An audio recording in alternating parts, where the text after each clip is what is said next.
buenos días muchachos. Entonces, digamos que en esta presentación vamos a ver los parámetros para poder hacer un análisis estructural. Es un análisis estructural eh, muy simple, muy básico, pero que nos abre las posibilidades para empezar a pensar en un elemento muy importante de la construcción, de la arquitectura, que es la estructura. ¿Sí? La estructura juega un papel muy importante dentro del proyecto arquitectónico y es fundamental poder entender cómo funciona la estructura. El objetivo de esta presentación es entregar herramientas básicas para poder hacer un análisis estructural. Eh, Debido a que cada material tiene una resistencia característica a cada uno de los esfuerzos, pues dependiendo del material que esté hecho la estructura, eh, pues va a tener unos comportamientos específicos. Eh, entonces podemos empezar con la presentación. Digamos, el objetivo de la presentación es que ustedes puedan entender a través de la presentación cómo funcionan esas fuerzas dentro de las, primero que todo, qué es una estructura, ¿verdad? Primero que todo, cómo definir el término de estructura y entender qué es una estructura en general, y luego cómo funciona la estructura, cómo funcionan las cargas dentro de la estructura, cómo funcionan esas fuerzas dentro de la estructura. Para finalmente poder determinar si un elemento se encuentra sometido a un esfuerzo en particular, compresión, tensión, flexión, etc.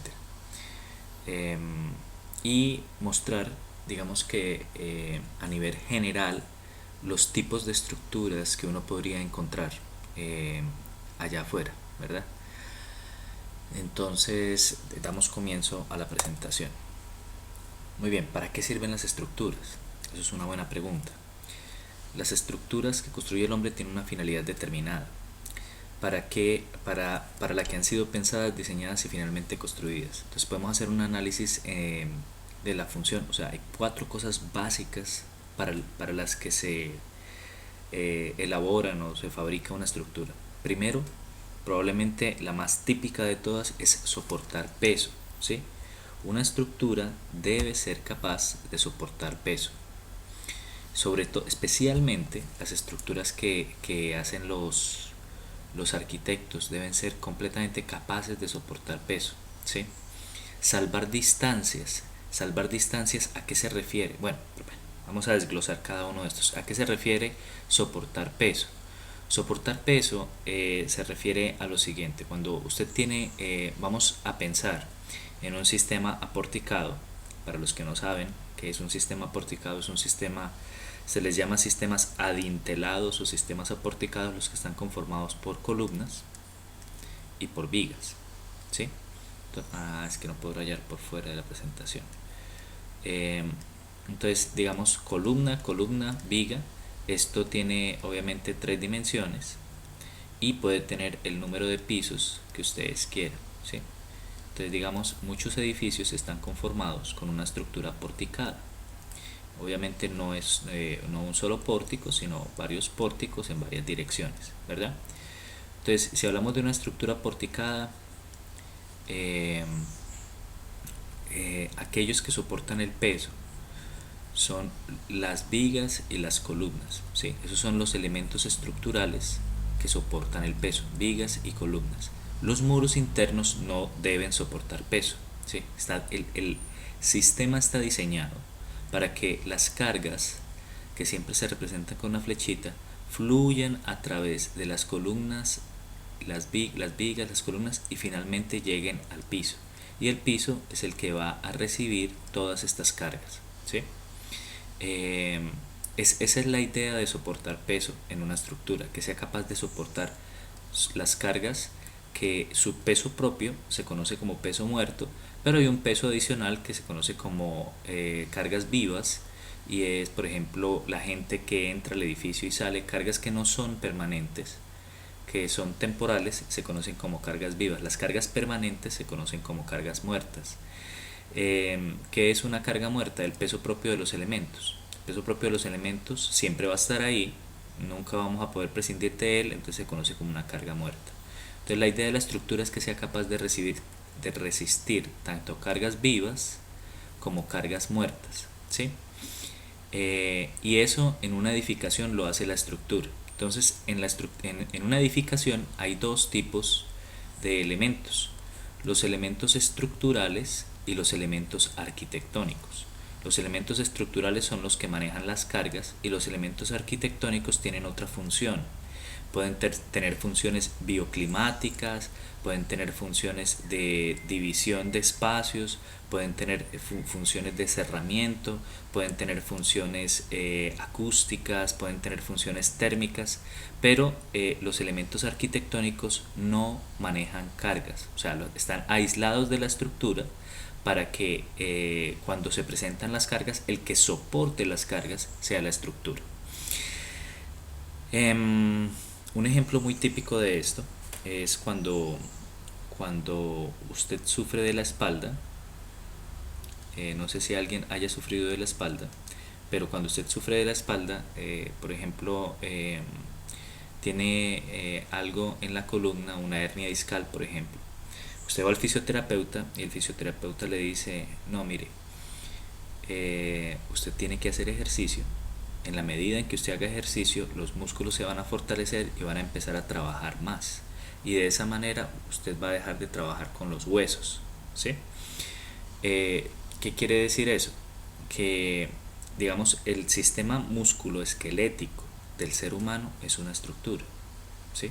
Si nosotros no tuviéramos músculos y esqueletos, seríamos una masa amorfa en el piso. Hay una cosa horrible que no tendríamos ni cara, ni nada, ni forma. O sea, seríamos muy diferentes a lo que somos. Aquel que moldea el estado de nuestro cuerpo, la forma de nuestro cuerpo, es el sistema musculoesquelético, ¿sí?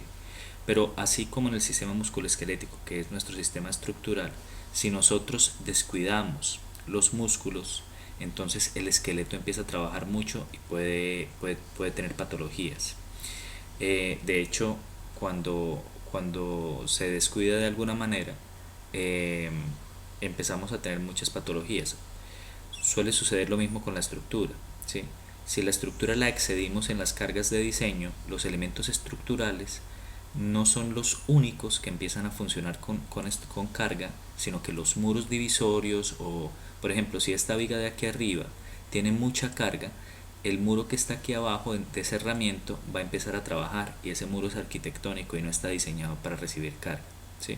Entonces la idea de la estructura es que sea capaz de soportar las cargas, ¿vale?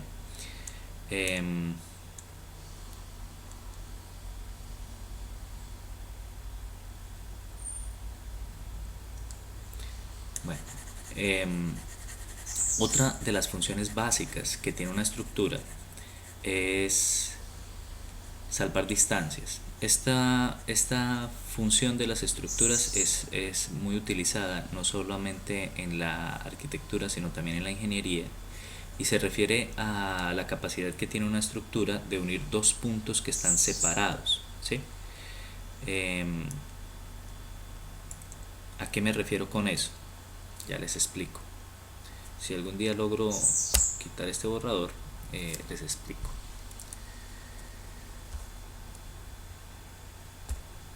Ya. Entonces, yo tengo en este sector, digamos, este es el perfil de una vía, o este es el perfil de un camino.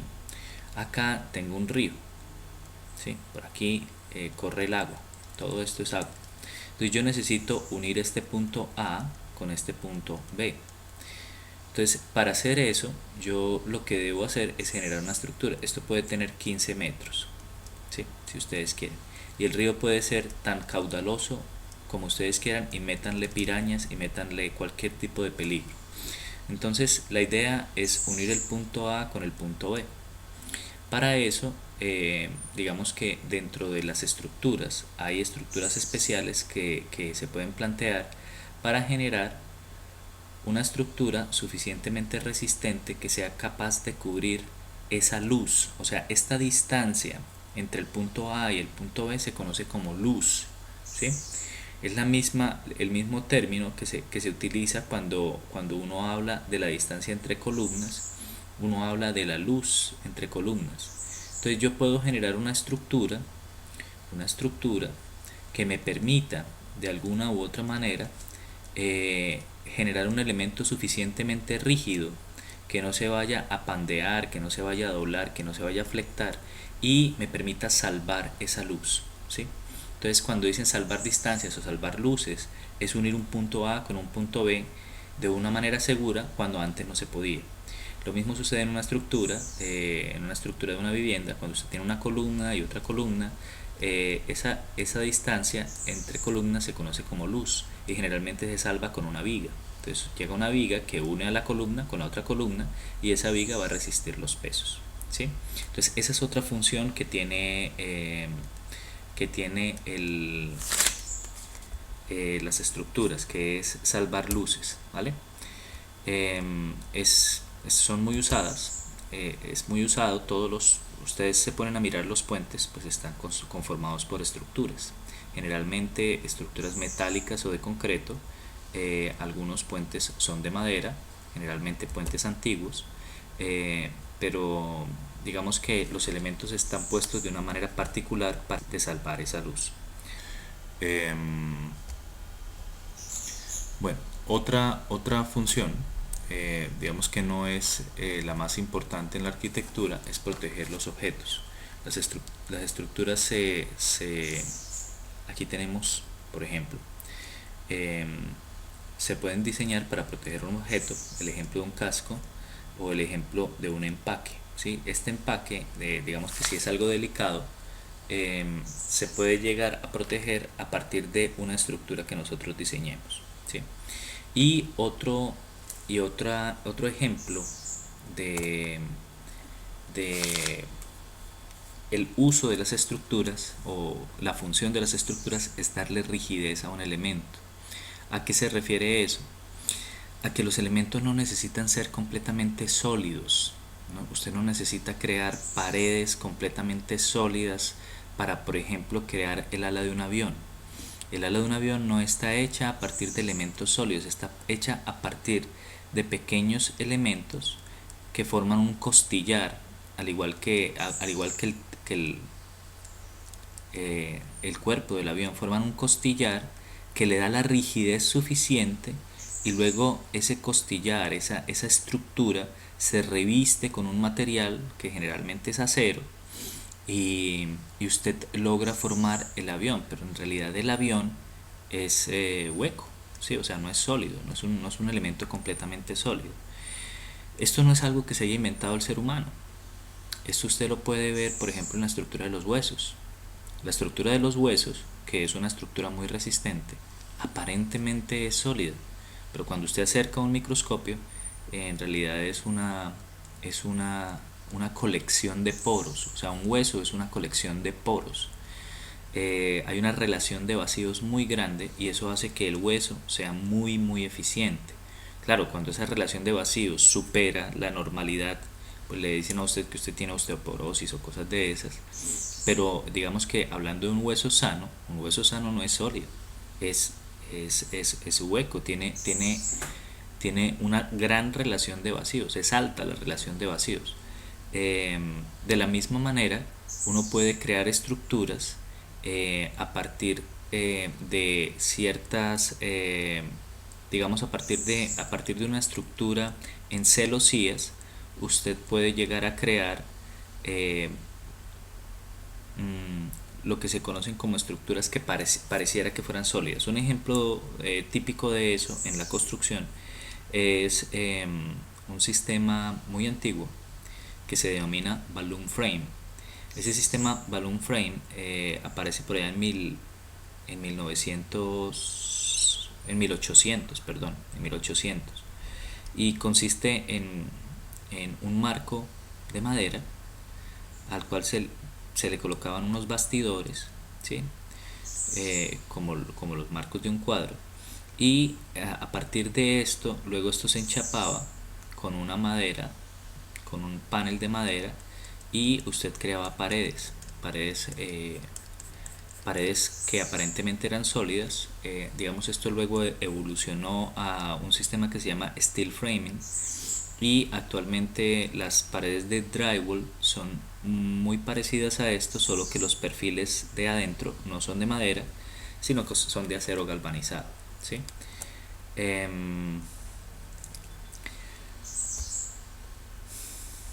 Entonces digamos que uno podría generar rigidez en un elemento, luego lo recubre y ya tiene un elemento que aparentemente es sólido, pero pues que consume menos material y que es, digamos que es eficiente, ¿vale? Entonces, como les decía, aquí ejemplificamos el salvar distancias. El hecho de salvar distancias, miren que aquí en el ejemplo estamos colocando no solamente un puente, sino que además estamos colocando una torres de energía. Estas torres de energía son estructuras, y a partir de estas dos estructuras que están acá, nosotros podemos salvar esta gran luz. Miren, esta curva que se forma aquí en la, en la guaya, por más que tensionen la guaya, siempre se va a formar esa curva, se llama catenaria. eh, y, y la manera de salvar, de poder tender ese cable a través de ese cuerpo de agua, es a través de dos estructuras, ¿sí? Bueno, entonces miren, aquí hay un ejemplo de estructuras que soportan peso. Em, Vemos, esto es lo que se conoce como una estructura porticada, o sea, una estructura hecha a partir de columnas y de vigas, ¿sí? Es un sistema que se llama el sistema pórtico, pero vemos que no solo es un pórtico, son muchos pórticos. Vemos que hay muchos pórticos en ambas direcciones, tanto en este sentido como en este sentido, y en el sentido Z, o sea, subiendo también empieza a sumar pórticos. Entonces digamos que muchos edificios poseen este sistema como sistema estructural, y las cargas fluyen a través de todos y cada uno de estos elementos, pero no a través de los muros, porque los muros en este sistema en particular son muros arquitectónicos. Existen otros sistemas en donde tú puedes encontrar que las cargas fluyen a través de los muros, pero entonces eso ya no es un sistema porticado, es un sistema de muros de carga, ¿de acuerdo? Entonces también puede suceder. Y esto que vemos acá es una estructura triangulada, que más adelante veremos un poquito eso. Em, pero la idea es que las fuerzas siempre las maneja la estructura, ¿de acuerdo? Las cargas, todas las cargas las maneja la estructura. Entonces dice, las fuerzas que soporta una estructura tienen que soportar su propio peso, el de las cargas que sujeta, y también algunos empujes exteriores como el viento, las olas, etcétera, la nieve, en algunos casos la lluvia, dependiendo de las cubiertas. Si la cubierta no drena muy rápido, usted tendría que tener en cuenta la lluvia. Eh, Cada elemento de una estructura tiene que resistir diversas fuerzas sin deformarse y sin romperse. Bueno, esto de sin deformarse es ideal, ¿no? Es ideal que no se deforme, pero todos los elementos se deforman. Entonces, ¿qué hay que hacer? Saber controlar esa deformación para que no se rompa. ¿Listo? Bueno, entonces, ¿cómo funciona aquello de las cargas que yo les decía? Bueno, primero que todo, tenemos varios tipos de cargas. Tenemos cargas distribuidas, que son estas que están acá, estas que vemos acá, perdón.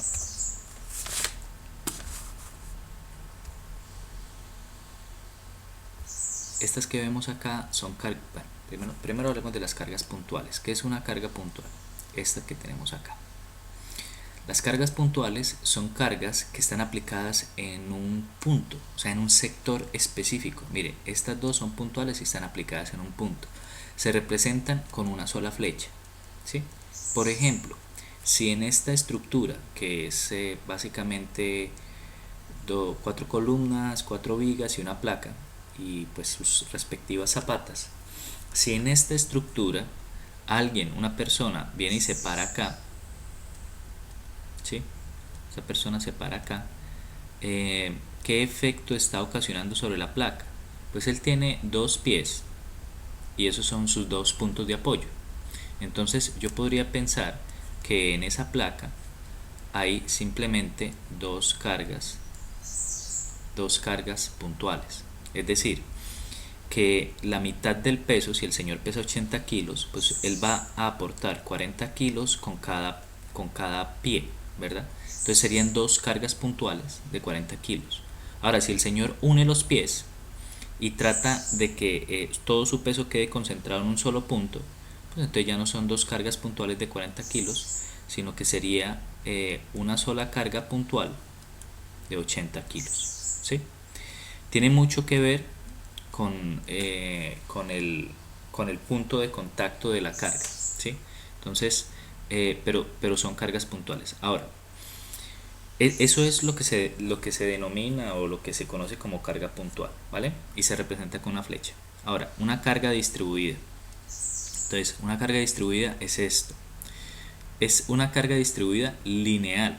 ¿Sí? Esta es una carga distribuida lineal. ¿Lineal por qué? Porque la carga se distribuye en una línea, se distribuye en una longitud. Ejemplo, nosotros tenemos sobre esta losa, acá sobre esta losa, podemos llegar a pensar que esto sigue derecho y que hay un muro sobre esta losa que digamos sea un muro de fachada, ¿sí? Por decir algo. Entonces este muro que está acá, todo este muro, me va a transmitir una fuerza que es su peso propio. Entonces me va a transmitir una carga. Aquí en toda esta orilla, en todo este sector, va a haber una carga muy importante que es la que me transmite ese muro. Yo esa carga la puedo representar de una manera, ¿sí? No necesariamente como una carga puntual. Entonces, ¿cómo la represento? La represento como una carga distribuida. ¿Distribuida de qué manera? Pues si el muro está en toda la longitud, pues entonces la tengo que representar de la siguiente manera. Si el muro arranca acá, entonces yo hago una, perdón ahí por lo torcido, hago una representación de la siguiente manera. Yo digo, miren, esto representa mi muro, esto representa el peso del muro. ¿Por qué de esta manera? Porque el muro es constante, o sea, la altura del muro es constante, o sea, el peso en cada sector es el mismo, entonces por eso la carga tiene, digamos que tiene una sección rectangular. Eso es una carga distribuida lineal y me está representando el peso que me genera un objeto que está colocado alrededor o a lo largo de esta longitud, ¿vale? Y hay cargas distribuidas que ya no son lineales sino son superficiales, que es lo que estamos viendo aquí. Entonces, por ejemplo, usted tiene una gran máquina apostada sobre la placa y esa máquina pesa un montón. Digamos que es una máquina de confección de cualquier cosa que pesa unas 5 o 6 toneladas. Entonces la máquina está sobre un área, entonces ya la carga no es lineal como la que habíamos presentado, sino se convierte en una carga superficial. Es una carga distribuida también, pero es una carga distribuida superficial, ¿de acuerdo? Y se representaría así como se ve ahí. En la superficie donde está se le colocan muchas flechitas. Generalmente para el análisis de cargas los análisis se hacen, bueno, actualmente los análisis se hacen con programas de computador, pero cuando uno quiere analizar a mano una estructura, uno la analiza bidimensionalmente, o sea, uno hace unas idealizaciones para que se pueda analizar de manera bidimensional, o sea, en dos dimensiones. ¿Por qué? Por facilidad. ¿Sí? Luego eso se puede llevar a 3 dimensiones y luego se pueden agregar más variables para acercarse a la realidad que se está analizando. Bueno, voy a cortar el video aquí para que no salga muy largo y seguimos y les explico esta parte.